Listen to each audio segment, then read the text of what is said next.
Dnes si predstavíme búracie kladivo Hilti TE700 AVR.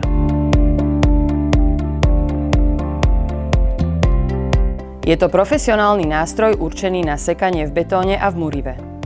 Veľký výkon s frekvenciou až 2700 príklepov za minútu uľahčuje a výrazne urýchľuje prácu.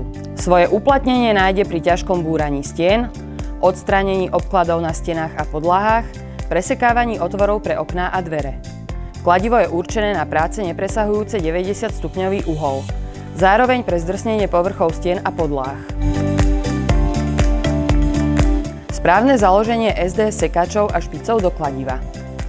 Správne mazanie. Nárade držte vždy pevne za obidve rukoviete stroja. Pred použitím skontrolujeme napájací kábel a nezabudneme na osobné ochranné pracovné prostriedky ako odev, okuliare, rukavice, rúško, ochrana sluchu.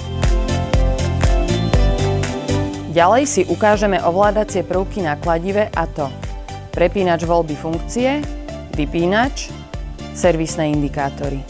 Kladivo je vybavené systémom AVR, ktoré znižuje vibrácie. Kladivo pri manipulácii musíme držať v správnej polohe 90 stupňov. Pri práci s kladivom dbajte na to, aby v blízkosti vašej činnosti sa nezdržiavali iné osoby. Pri ukončení práce kladivo dôkladne očistíme od prachu a iných nečistôt.